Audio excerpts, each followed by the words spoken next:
What you want to do, the potato cook on each side and form a shield on each side of the potato. And it's like a transfer of heat, like when you are in your bathtub with the hot water. You know, if you don't move, it's not as hot as if you move. Yeah. So the same idea here.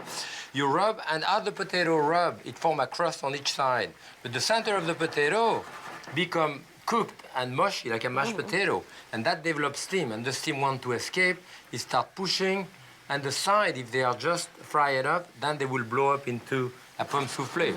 So those should be cooked, basically, but you don't want them to be hard and brown outside because they would not go up. Now, if you see the potato, usually take about 3.5, 4 minutes. They will start forming blister on top of it. But I think if you're not used to frying anything, I think you should use a fairly deep pot so that you're not going to splatter yourself with burning oil. Yes. And don't take it lightly because you can get an awful burn if you aren't careful. When they start blistering a little bit like that, you think they are ready, so they go directly into hot oil. Now, this is the time, you see, we'll see how they work. For example, here, that's set now. You let them rest for 5, 6 seconds. As soon as this touch there, they will inflate or not inflate, one or the other. So let's see. You see? Well, they're doing it, are they? Yes. I have 2 which work out of 4. That's not too good. My apprenticeship chef would have thrown me out. But I know that this one works, so you put it on the side. Oh. When you know they work. And the other one, you eat them. You give them in the kitchen. It means that, you know, even if it takes you the whole afternoon to do pomme soufflé, all the ones which work, you put them on the side. Yeah. So that by the time you have your guests, you know they all work. They have been pre-tried, you know. See, as soon as they touch, you see good. this one? There's one So that's as soon as they touch, they should blow up, you know. This one works also a little bit. And Well, there's the other one that did. This is the bad one. You put them underneath, you put the nice one on top. Oh, yes. So I did those downstairs. That and was you see, smart of you. So what happened in a restaurant is that you have all of those ready. And when you have an order, and it's very simple, you take 8 or 10 of those, you know. How many per person? Usually 7, 8, you know. And then, you know, they've all been pre-tried. Oh, and then they are really coming up.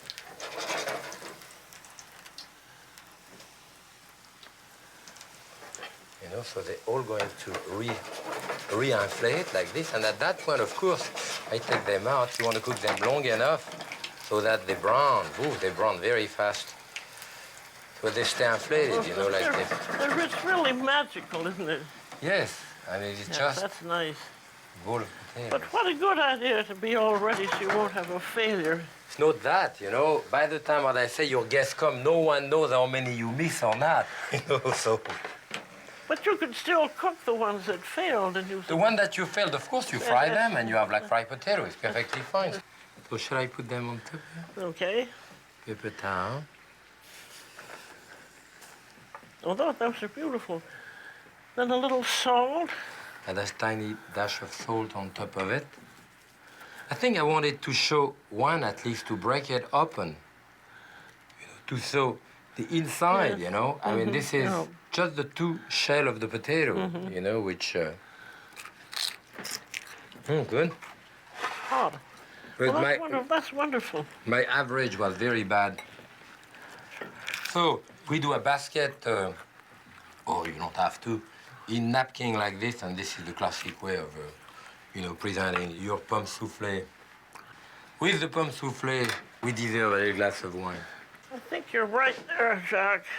It is not often, it's a bit special to do pomme soufflé, but frankly, when you have a great, beautiful party, something really special, it's not really expensive. You know, it's No. potato, and as I say, you don't lose anything. But you just have to know have these the proper tricks. technique. You've been Thank so you. kind as to show us. Thank you very much, and happy cooking.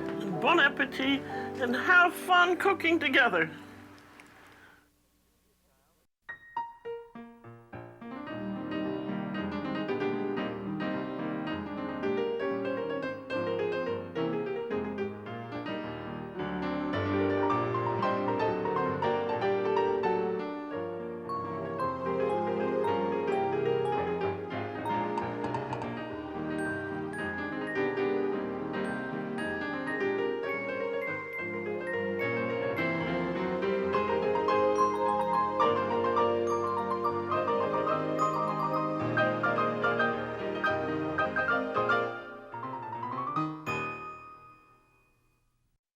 A presentation of KQED San Francisco.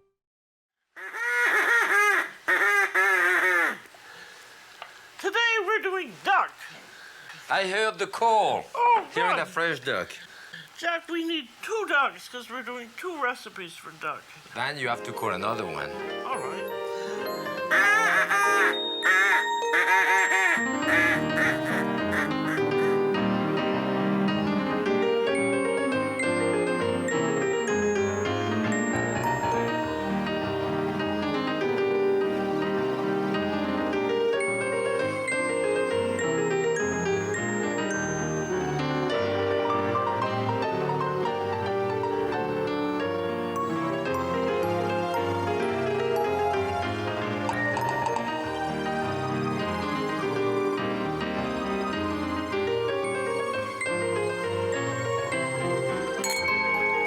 Happy cooking. Bon appetit.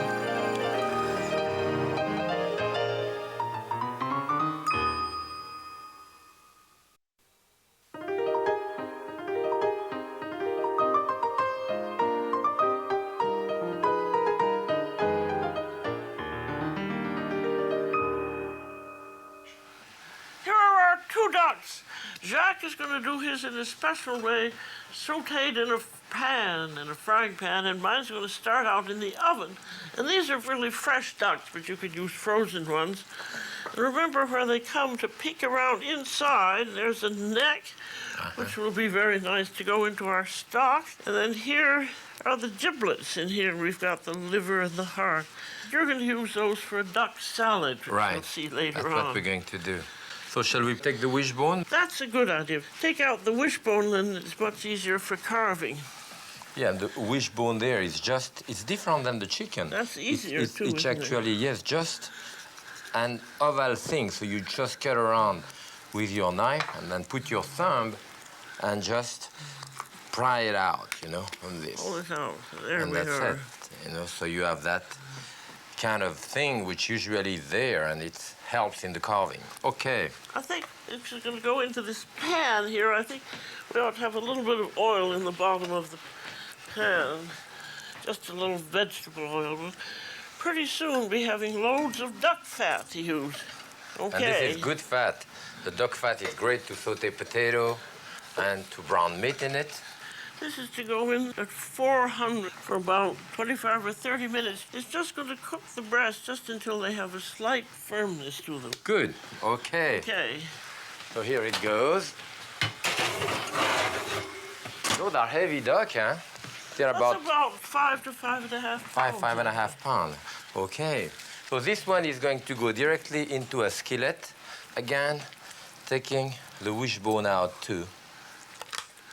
So here you cut all around the That's skin the leg. here.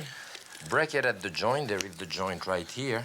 And then cut right through that joint to get the leg out. That's one leg. You see, he's holding it up. Yes, you By the use, knee, use yes. the weight of the duck actually to help. And then cutting through the joint again and pulling it out. And most of the poultry, you are going to do them this way, so it helps. Now the next, we're going to cut the carcass. Maybe I'll take a little bit of the skin from the neck here to put in my skillet to start. That will render a That'll little give bit us- of fat and maybe give me some crackling. So this can start right in there. I have nothing in the pan. And now we cut on each side of the central bone here, The breastbone. the breastbone. Put it on the side, and there you look for the articulation, which is somewhere here. You can wiggle your knife, you will slide into the articulation. Grab it this way, and actually, if you pull it out, the whole breast will come out here, Yeah. and on this side here. You know, so it's relatively easy. Now, you could even do that duck by leaving the carcass on it. That's it. This way. Now, all I have is the carcass, except for those 2 little fillets. And the 2 little fillets, I pull them out here. And this one here in the same way. So now, what we are going to do is to cut that in half So I'm going to leave the leg whole, but I'm going to remove That's removing the wing. the wing here. And this one in two. So all of that, the whole wing I start cooking here, all the leg, skin side down, you know? Yep. It's a very easy way to do it, and it really doesn't take as long as doing it in the oven. So here we are again. The thing is, don't be afraid of it, just do it. If you mess it up, nobody will really know. Okay, here we are. And on top of it, all I'm putting at that point is salt and cracked pepper, black pepper, you know, on each side. And this, I want to cook that at high temperature, uncovered, for like 15-20 minutes until it's nicely brown. And it also gets all the fat out. Yes. So that's all there is for the time being, right?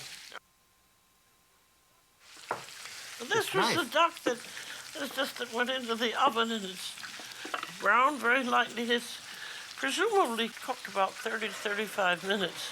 But look at that, it already rendered a lot of fat. I know, I mean, it's I have enormous. over a But we cup want there. the breast to still be rare, and Rare. so Jack's going to cut them off now. Okay, so you want me to remove the two legs first for you, right?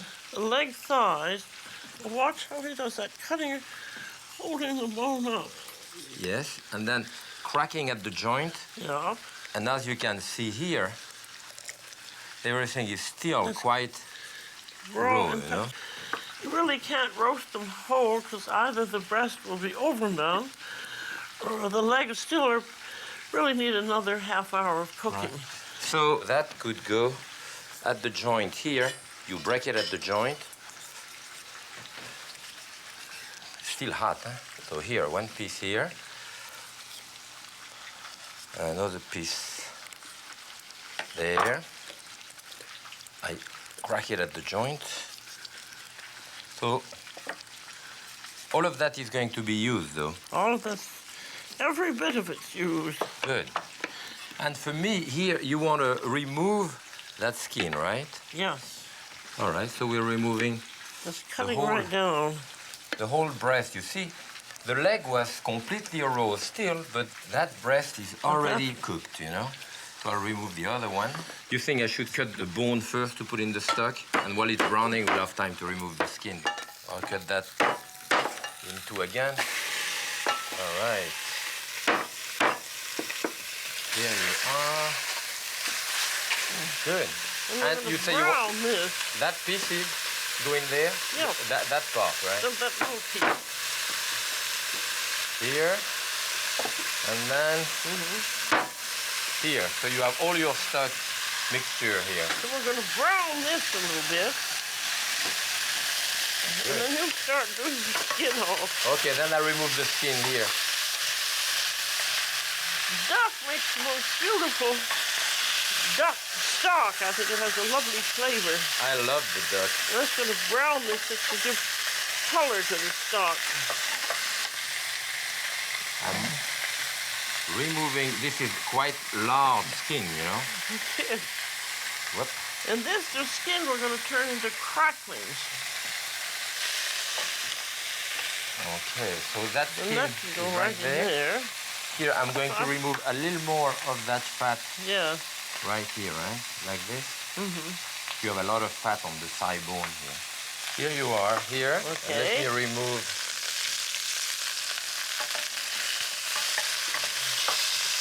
the skin. The skin often comes out like this. And you try to pull it out gently, as I'm doing here. You don't want to lose any meat. No, that's safe, you see. And this is another big piece of Yeah. fat. So, Put that back in the oven. in the Jack. oven. Good. You have to remember to All take it right. out.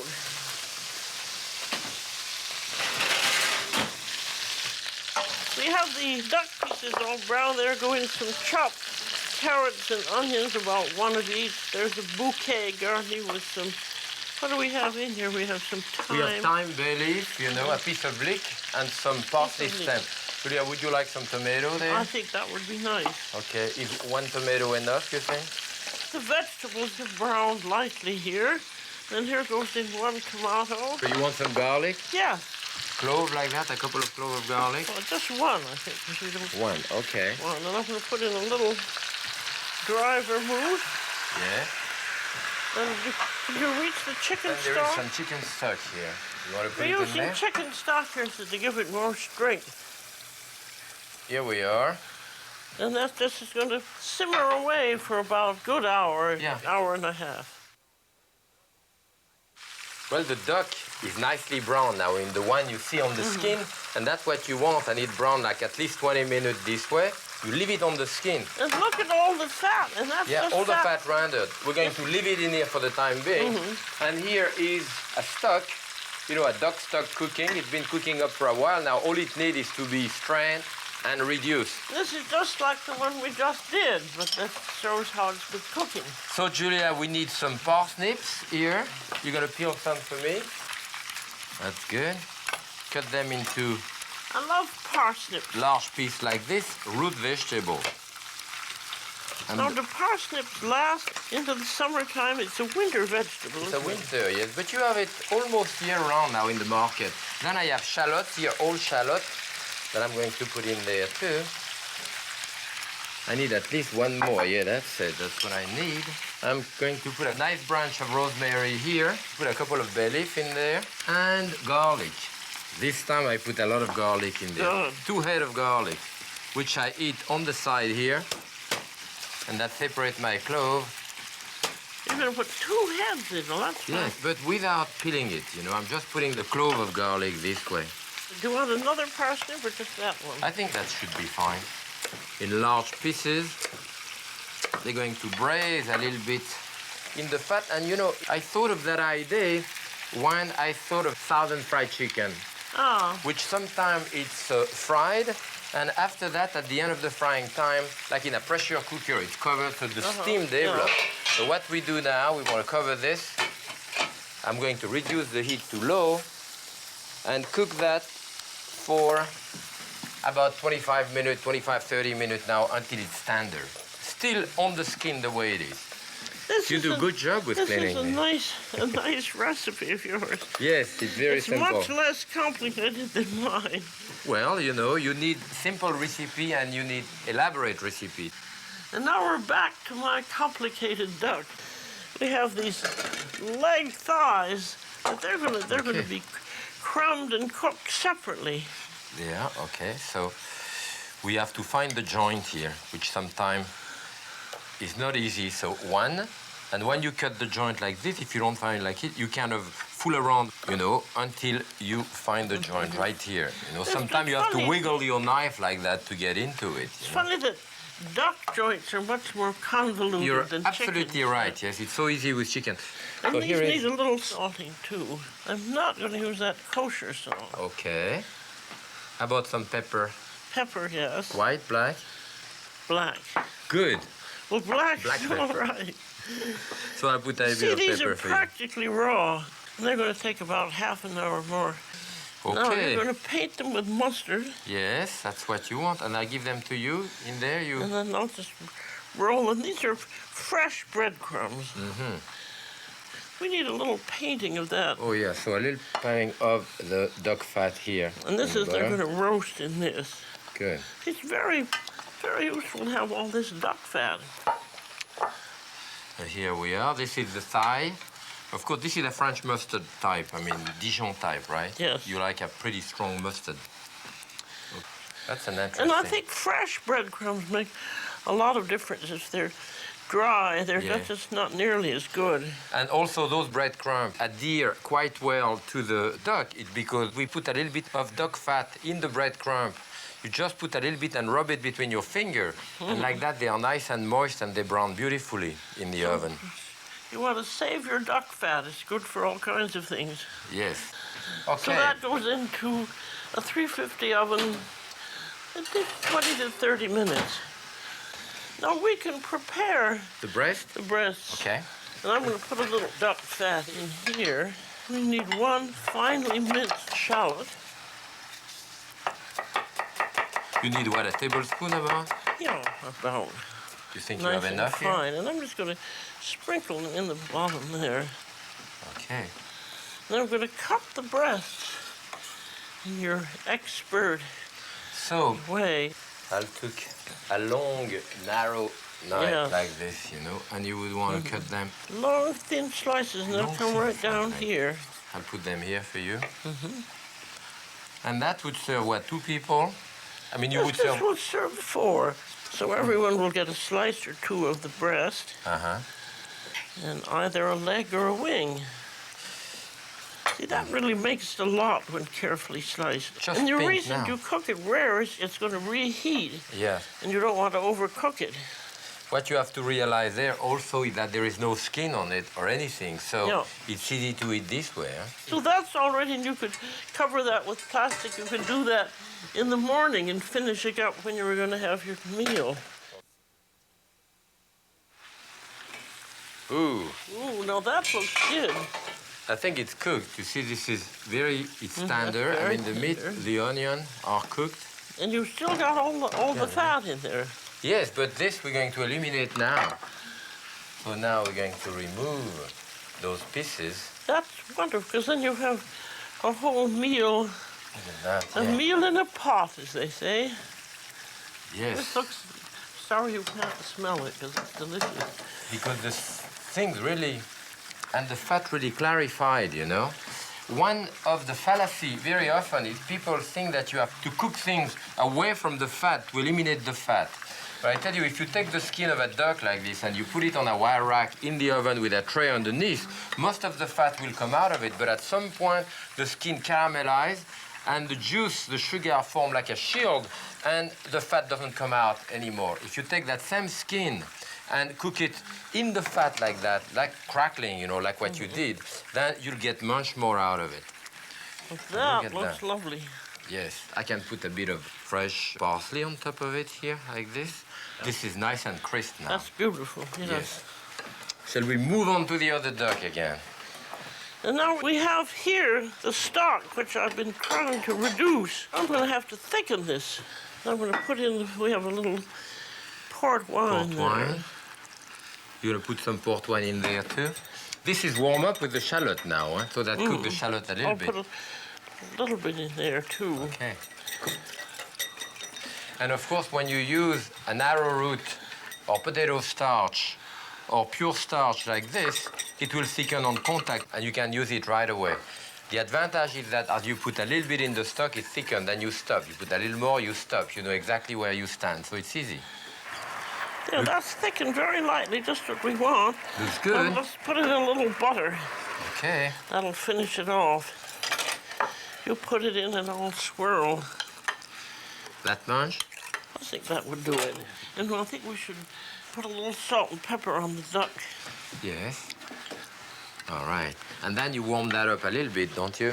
Then that goes on here. And double.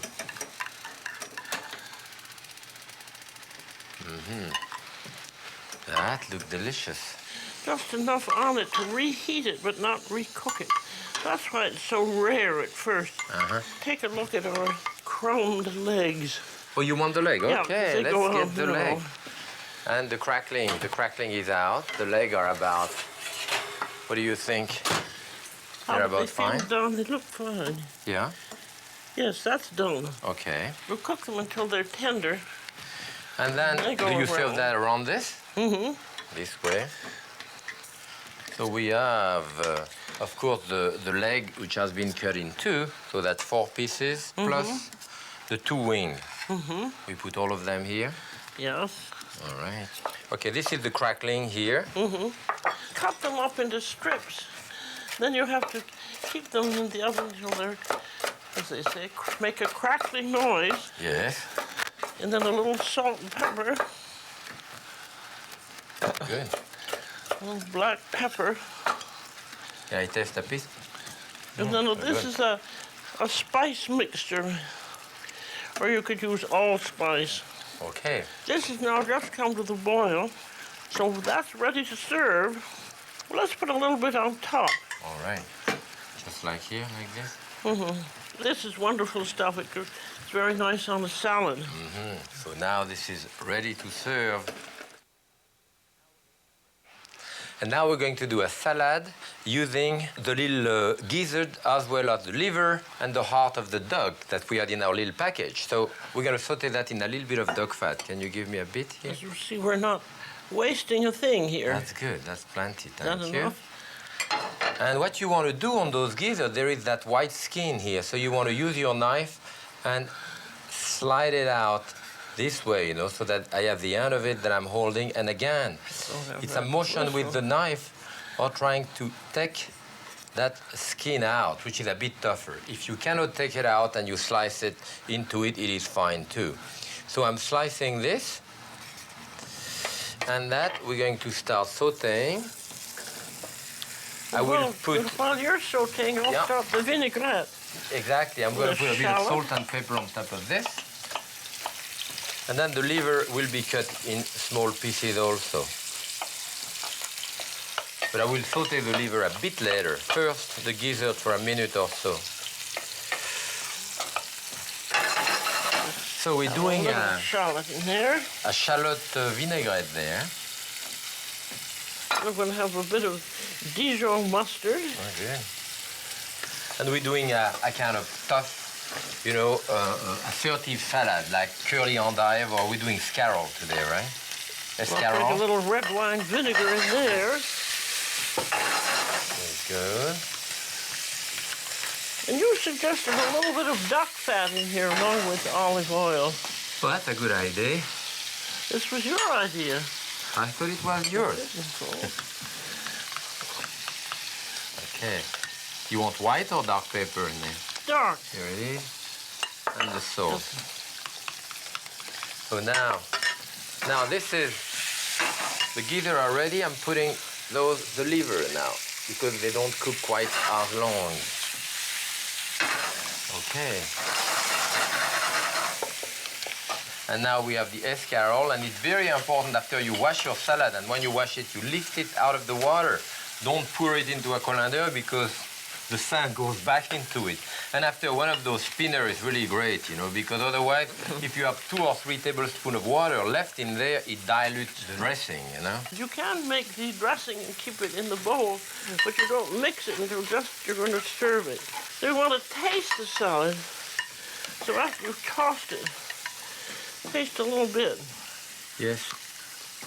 Do we have enough salt? Just. That's good. Just want it. Perfect. So if you serve me a nice portion on top of this, and a little bit then of that mixture. Crackling, we put crackling on top of it too. That's that skin crackling. Oh, that's going to be nice. The liver and the gizzard. I love the duck liver. Well, this was a lot of duck we did today. I think we deserve a little bit of Pinot Noir. Don't you think we do. Okay. Yes, that would be good. Well, I think we deserve a little wine. it was nice cooking with you. Nice cooking with you. Happy cooking. And bon appetit.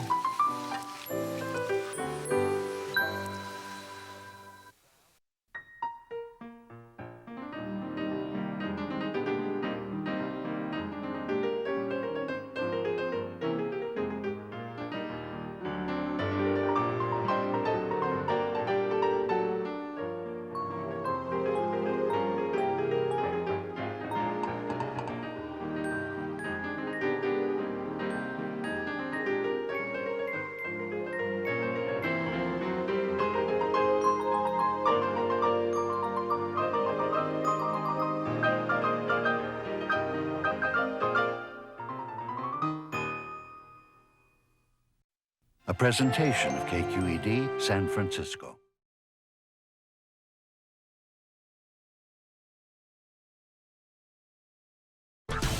Mussels grilled in pine needles, an outrageous technique for a favorite French shellfish. Salmon on a stick, a Native American classic, roasted on redwood steaks over an open fire. Caveman T-bones. Grilling doesn't get much more primal than this. From the beautiful Esplendor Resort in southern Arizona, I'm Stephen Reichlet. Primal Grill is about to get a lot more primal.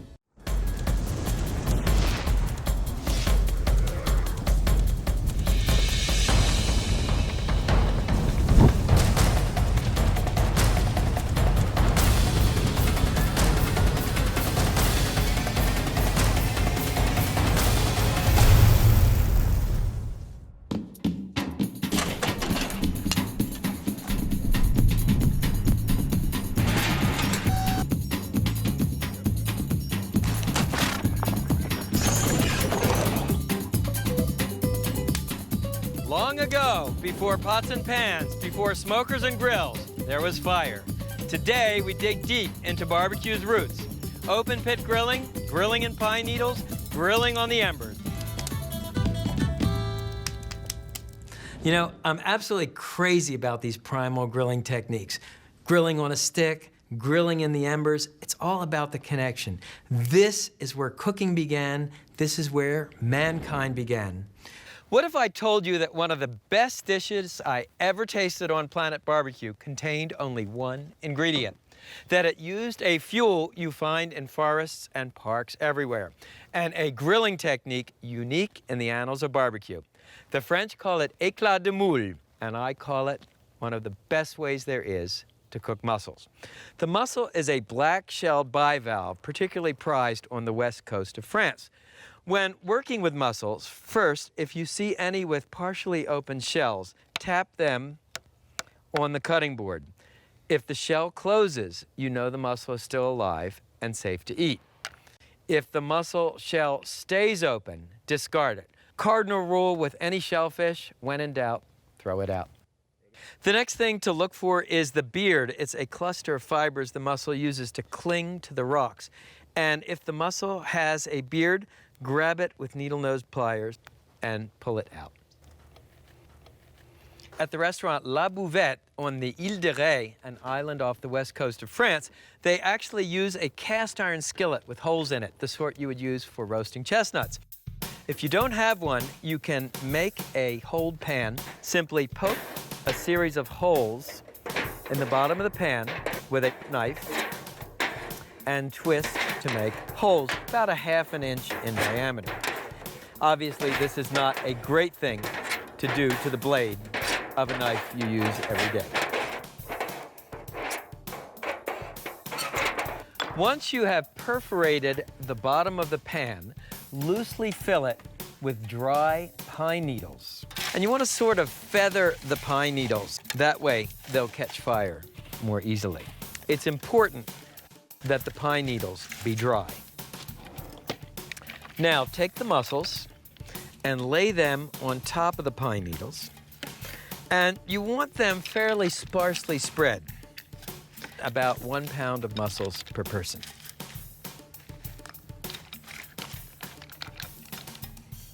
And that's all there is to it. Now the grill. We're working on a charcoal grill, but you can also cook the mussels on a gas grill. When working with charcoal, I like to use natural lump charcoal. You can see the shape of the original branch. And what you do is light it in a chimney starter, place either a piece of crumpled newspaper or a paraffin fire starter in the bottom, light it on the grill. Beauty of a chimney starter, the shape funnels the heat upward so the coals light evenly without having to use petroleum-based fire starter. And here's a chimney I lit earlier. So simply dump out the coals and rake the coals into a mound in the center of the grill. You want a hot fire.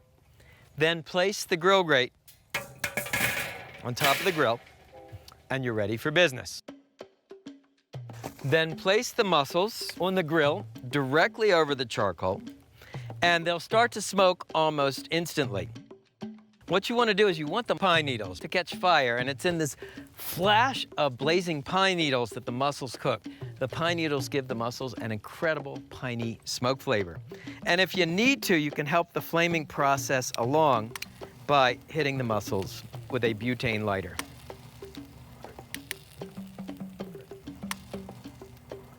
And once the pine needles flame, cover the mussels with another foil pan. That holds in the heat and smoke.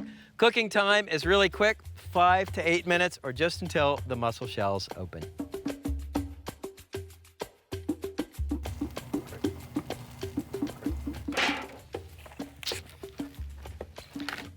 The beauty of this dish, you serve the mussels right in the pan with the burnt pine needles, and you eat it with your bare fingers. Take one. Oh my God, smoked mussels with that piney flavor, unbelievable. And here's how they do it in France. You take one set of empty mussel shells and then use them kind of as tongs, and you eat another, and another, Mussels grilled on a bed of pine needles, because sometimes grilling is best when it's at its most simple.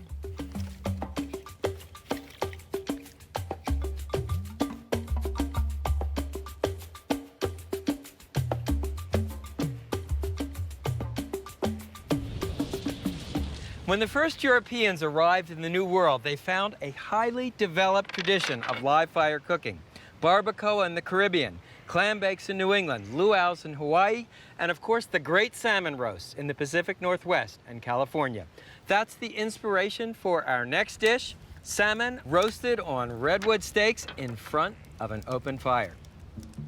To be strictly authentic, you'd use wild salmon from the Pacific, either king or coho.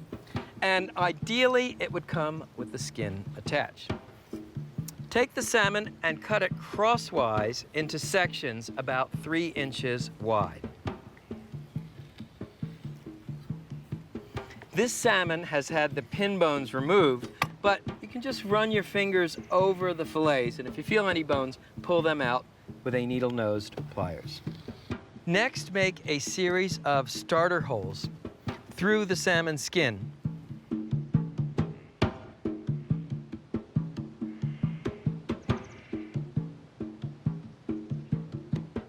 There are 2 reasons I like salmon with the skin on. First of all, the skin helps the fish hold together on the steaks. Second of all, I love the crunchy taste of grilled salmon skin.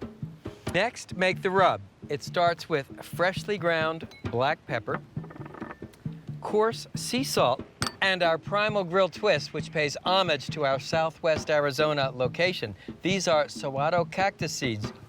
They've got a nice crunch and a mild, nutty flavor. So add these to the salt and pepper mixture. Mix the rub with your fingertips. Season the salmon on both sides with the cactus seed rub. If you can't find saguaro cactus seeds, use poppy seeds or sesame seeds. The saguaro cactus is an iconic symbol of the Sonoran Desert, where we're taping Primal Grill.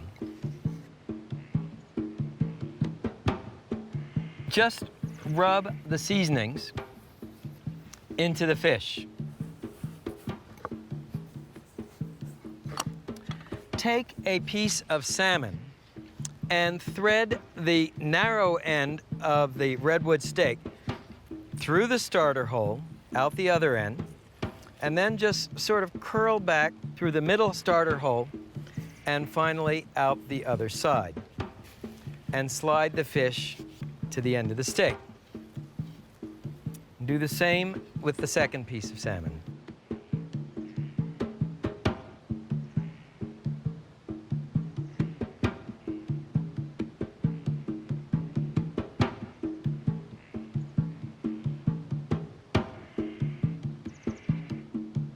Now let me show you the fire.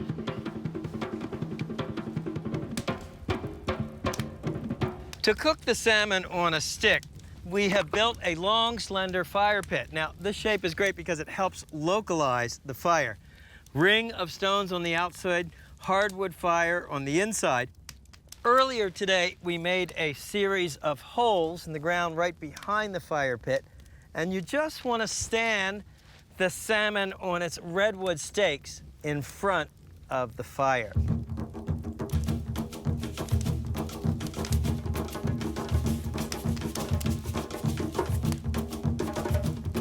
Cooking time is about 30 minutes in all, 15 minutes on each side. You'll watch as the fish cooks and turn it around skin side to the fire when you need to.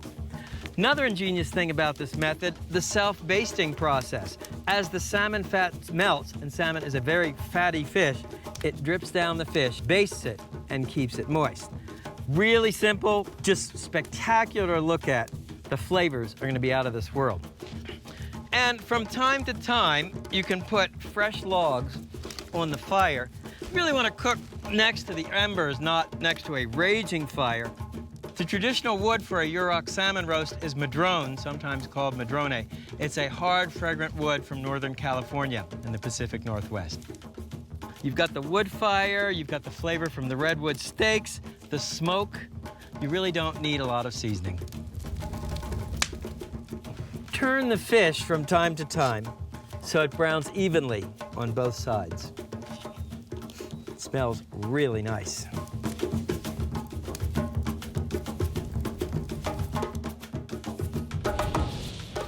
The salmon looks cooked, and it looks beautiful. The way you check it is to give it what I call the flake test. You kind of pinch a little bit, and it will break into clean flakes. Yum.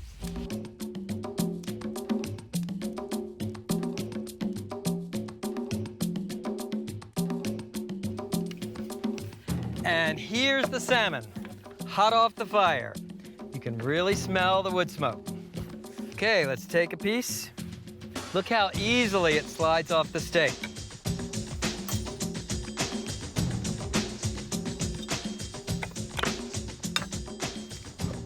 A little lemon.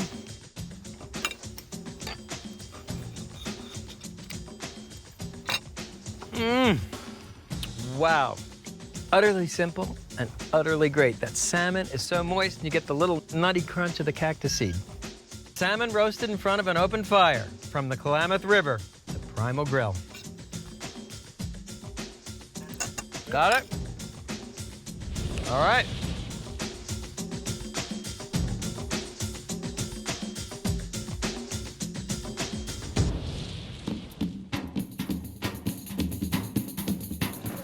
It's amazing how much work goes into a show. And I wanted people to see that. I wanted people to really understand what goes into making Primal Grill.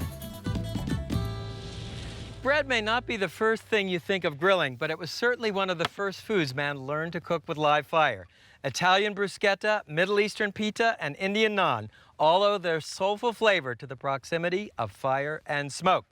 Up next, a not-so-simple garlic bread you grill directly over a campfire. Start with loaves of Italian-style bread and cut them in half using a serrated knife.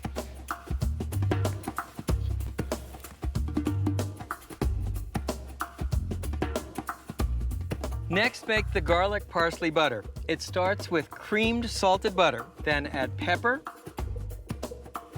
finely chopped garlic, chop fresh flat leaf parsley, grated Parmigiano Reggiano cheese, and here's the kicker, finely chopped prosciutto. Beat these ingredients together until the mixture is light and creamy. You can see why it's important to have the butter at room temperature. Next, spread the garlic, parsley, cheese, prosciutto butter on the cut side of each piece of bread. The flavorings for this bread, of course, are limited only by your imagination.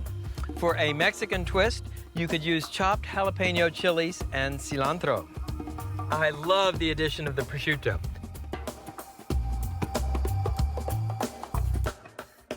There are a couple of options for grill baskets. This model is designed for a half loaf, and this model accommodates a full loaf. What you do is, using an oil sprayer, spray the basket with olive oil. This will keep the garlic bread from sticking. All you need to do at this point is place the garlic bread half in the basket.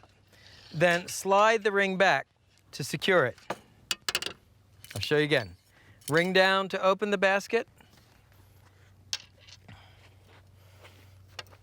Half garlic bread. Slide the ring down to secure it. With this basket, open up the hinge panels, and the flexible wire will bend to accommodate the bread. Close the basket with this ring. The garlic breads are ready for grilling. Let's head over to the fire. So when I said wood-grilled garlic bread, I meant it.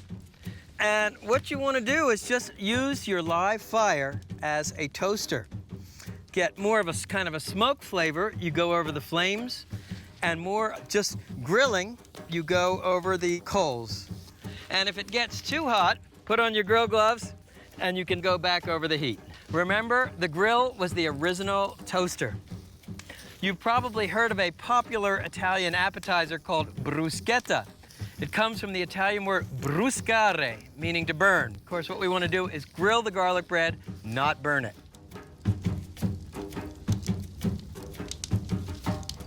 And that's what you're looking for, the golden brown edges and the sizzling, bubbling butter. And here's your grilled garlic bread. What you want to do when you take it out, remember this metal ring will be very hot. So use a glove to pull it out, and then you just kind of shake to loosen the bread from the basket.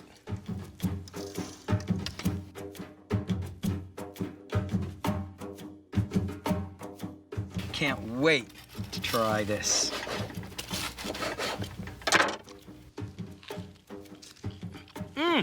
The wood fire gives the bread a really rustic quality, and the prosciutto and Parmesan take this to a whole other level. Garlic bread grilled over a campfire, all in a day's work on Primal Grill.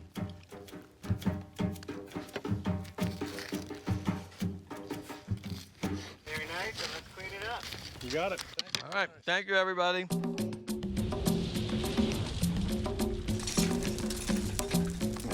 Right, that's what. Long before there were grill grates or even barbecue grills, there was live fire cooking. I give you our most primal steak yet, the Caveman T-bone. You don't even need a grill grate. The T-bone is my favorite steak. It's actually two steaks in one, a New York strip and a filet mignon, connected by a T-shaped bone. Step number one, season the steaks generously on both sides with coarse salt and freshly ground or cracked black pepper.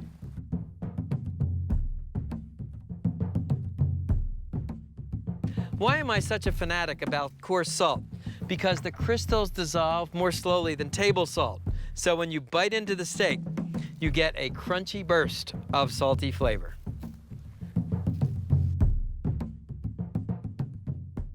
Let me show you the fire. I'm working over natural lump charcoal, which I've lit in a chimney starter. Dump the coals on the bottom grate of your grill, and you must use natural lump charcoal. Spread the coals out into an even layer on the bottom of your grill grate, leaving about 1/3 of the grill cold-free. This is your cool or safety zone, and believe me, you'll need it. Next, fan any loose ash off of the coals. And now, the really cool part. Take your T-bones and check these out. These are a full 2-inch thick. And lay them directly on the coals. Hey, I told you these were caveman T-bones. So what's the advantage of cooking the T-bones directly on the coals? Well, besides the obvious shock value, you get a surface charring, a crust, and a smoke flavor you just can't achieve on a conventional grill. And how do you know when it's time to turn the steaks?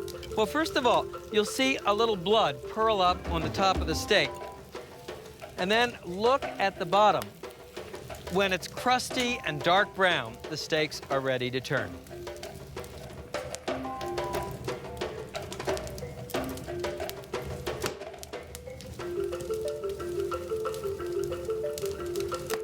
Once the steaks are cooked and browned on both sides, what you want to do is lift them up and tap each steak to knock off any loose embers. See, there's a loose ember. You want to knock that off.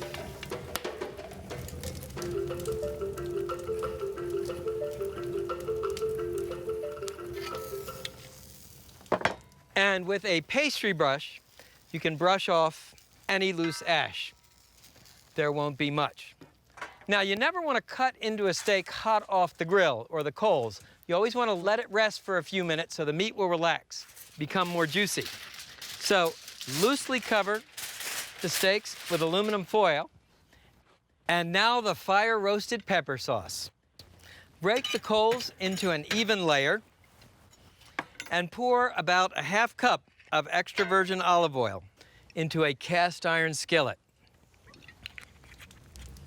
Then set the skillet directly on the coals to heat for a couple of minutes.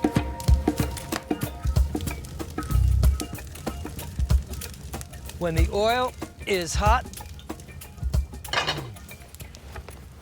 add thinly slivered yellow bell pepper, red bell pepper, flat leaf parsley, and thinly sliced garlic.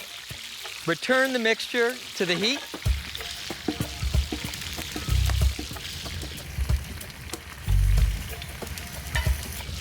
Cook the peppers until lightly brown and fragrant and aromatic, 2 to 3 minutes. Was I nervous the first time I threw an expensive T-bone steak on a bed of embers?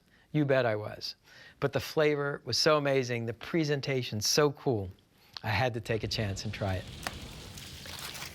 So the T-bones have rested. Pour your flame-roasted peppers over the steak. And you want to use a really thick glove. This is extremely hot. So there it is. Caveman T-bone with flame-roasted pepper sauce. And I can't wait to dive in. Look at that, the way I like it. The smoky crust, the garlicky peppers. This might be the best steak on Planet Barbecue.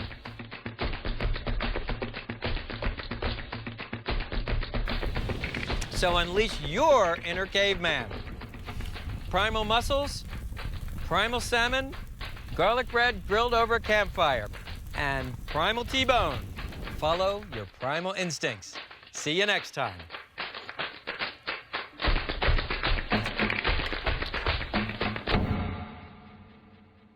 Light it in a chimney starter.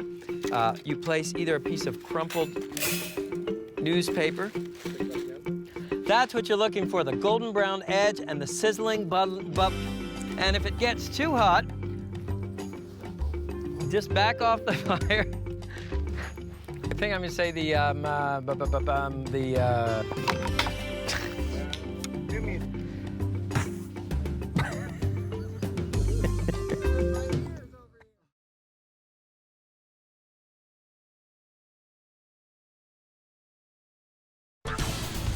shrimp grilled on sugarcane, sweet, smoky, and spiked with rum. Jamaican jerk chicken, Jamaica's claim to barbecue fame. Buccaneer baby backs, fire and spice from the West Indies. From the historic Esplendor Resort in southern Arizona, I'm Stephen Reichlet. Today we tackle the Caribbean, barbecue's birthplace.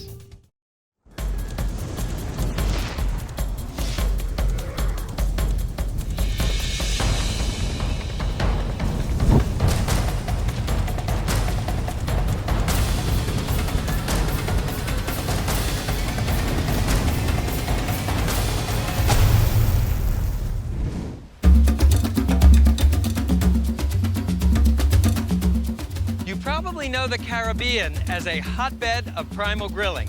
What you may not know is that it was here that the Taino Indians developed a unique wooden grill called a barbacoa.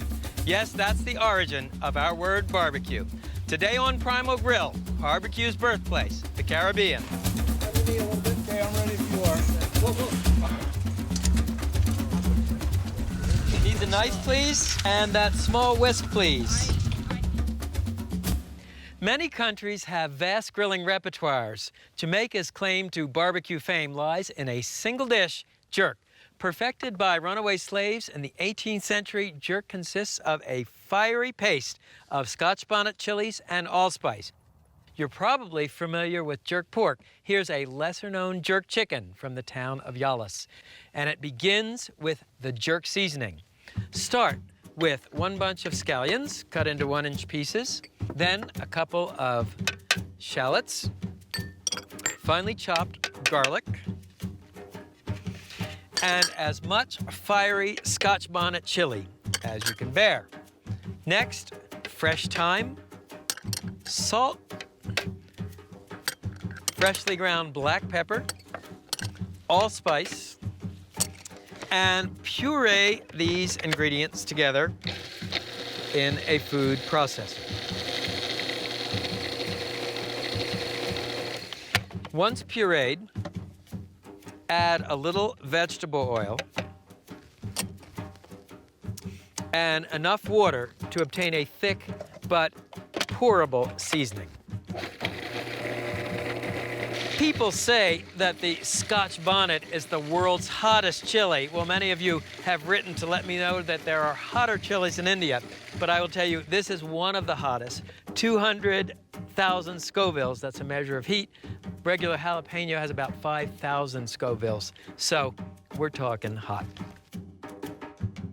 I'm using chicken legs. Most grill masters prefer chicken legs, the dark meat. It's fatter, it's richer, it's less expensive than the breast.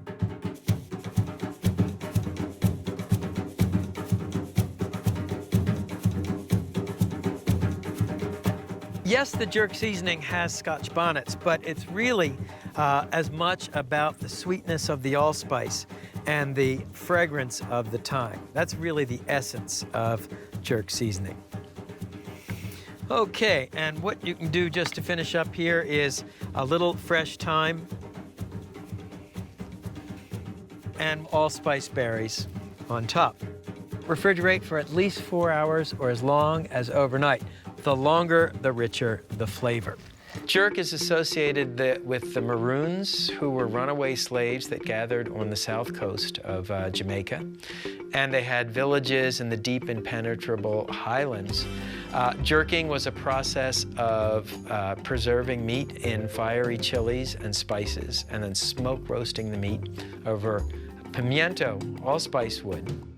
Next, the fuel. Now, in Yalis, they would use natural lump charcoal.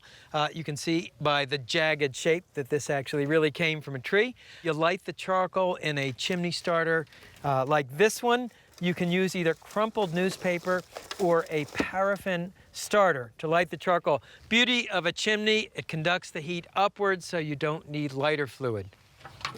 In Jamaica, they'd cook the chicken in a 55-gallon steel drum. I'm using a Kamado cooker. This is a ceramic cooker.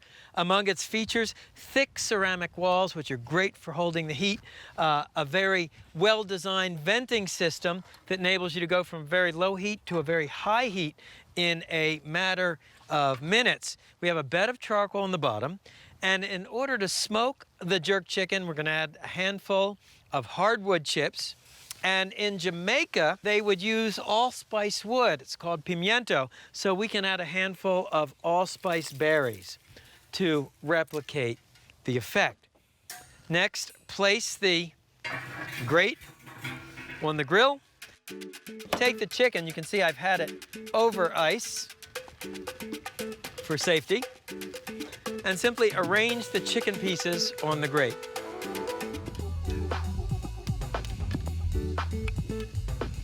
So where does the word jerk come from? One theory is that it is a Jamaican patois word, juke, meaning to stab or poke, because traditionally people would poke holes in the chicken to help the marinade penetrate more quickly. Another theory is that it comes from a South American Indian word called charqui, or sharky, as in our jerky, a process of smoke drying and curing the meat. It's a good idea to have the skin side up. That way the melting fat will baste the jerk chicken. Close the lid of the cooker.